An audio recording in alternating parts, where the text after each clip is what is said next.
Okay, introduce. Who is this? This is Jason Burnham. He's our Cup Master for Pack 580. Okay, and you're one of the co-leaders? I'm one of the co-leaders for our Weeblos 1. Okay, and your name is? Karen Gabelli. Okay, and your other this is Shane Weitzel. Hi, She's how are one you, of the co-leaders for our den also. Great. Okay, well, you picked a perfect day to come. Perfect. Okay, and what troop are you? We're Your Pack 580 out of Castaic. Okay, and what are you working towards? We're working on our geology achievement. Okay. It's one of the 20 achievements that the Weeblos can earn in order to get the Arrow of Light award. Terrific. How old are the boys? Our boys are 4th graders. Okay. So they're 9 and 10 years old. Okay, great. And how do they like it? I don't know, Ethan, how do you like it? It's good. I like it. Have you been on any of the trails yet? Yeah, we just went on the hike. We might go on the geology. Great. Great. Yeah, Okay. stuff like this is great for the boys to get out in the community, see what kind of resources they have right next to their houses, and just enjoy each other's company on the weekend. Super, thank you. Great, thank you. Thank you. American Plate and the Pacific Plate, two parts of the world of the ground, how they're built together, and if they go like this, what happens if something if two plates move like that really fast? An earthquake. Did you guys know we had an earthquake this morning at 2:47? Yeah. A 2.7 earthquake in Castaic. I felt it when I woke up. No, it's not that big, but it's big enough to move the earth. Okay? So this is so if you guys want to see, move the plates, you guys can see how it works. Everybody can have a time. Helping getting a bond passed, where I'm leading into is the petition that was signed by the certificate staff of Vasquez High School. And when I voted for this bond, I did not have any intentions of voting for a fancy multi-purpose gym. I was voting and promoted a new high school for our kids. And that's what I want to see our kids get. And I respect all the teachers and the staff, but when I get the petition that says they want to do away with building the high school because it can't be done, I think they're giving up too soon. I don't think the superintendent has given up. I don't think this board, at least I hope not, any of us on this board have given up getting a full high school for the kids, not just a multi-purpose room gym. And I think that some of the comments in the petition specifically that indicates that because we didn't get to do our favorite option E, that we cannot build an adequate classroom, library, and school for our kids. I don't agree with that. That's what we're doing, all this work. That's what that meeting was about today. And correct me if I'm wrong, Brent, we're not giving up on getting these kids. Not. No, sir. Option E. We're not No, giving up. Or option E. We're just doing it different. And We're closer than ever. I do respect all the teachers at Vasquez, but I want a new high school. I don't want to have a nice fancy gym and still have kids be able to say, put a sign up, trailer trash all around the fancy Well, building. Larry, there's another thing. There's our pre-existing non-conforming conditions to DSA. This is something that's not, those trailers or modulars are not going to last much longer. So let's say we had tomorrow a brand new gym. Within 2 or 3 years, we're going to have to address those violations.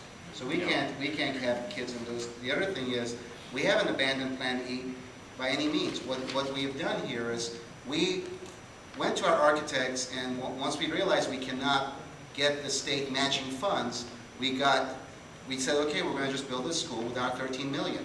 Somehow we came up with Plan E after going to the community and presenting them many different options, and we felt that we could build that for $13 million.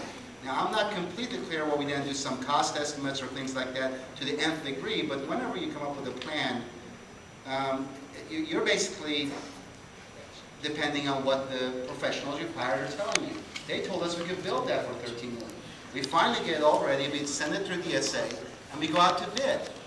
It comes back, 16, as high as $18 million. So we can't do that. We found a very genius way, in a way, to save the situation, to turn around, to turn it into an opportunity, and see if we can build it in different methods. And that's what we're going down right now. I won't get into redundant, elaboration of all that, what we're doing, which is basically trying to build the same exact plan with custom prefabricated buildings, which I went and visited. Went and visited, right? And I was very impressed with, because I was totally against it before actually doing that.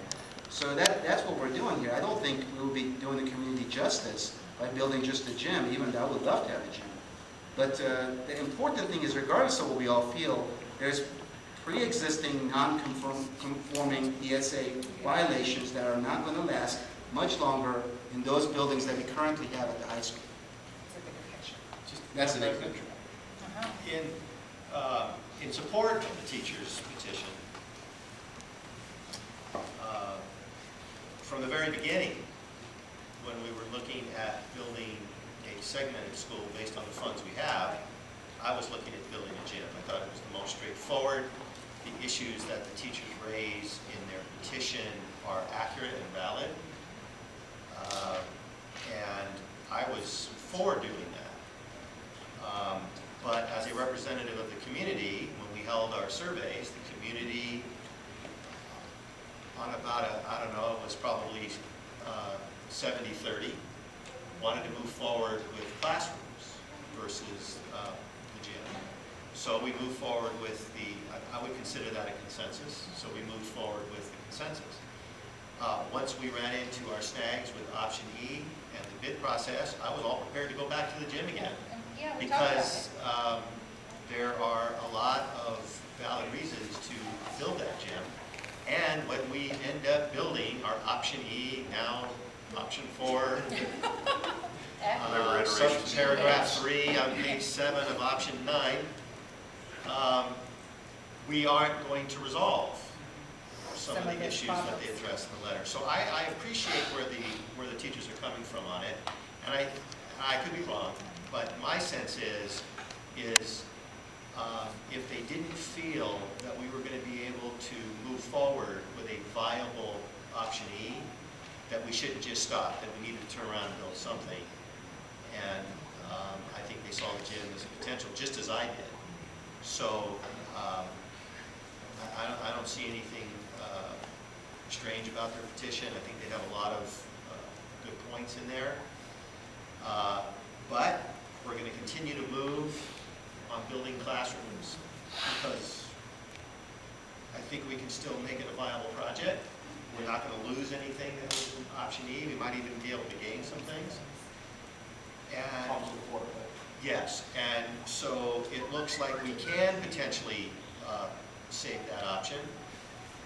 And so I think we need to continue to support it. If for no other reason, that is the vast majority of the direction that the community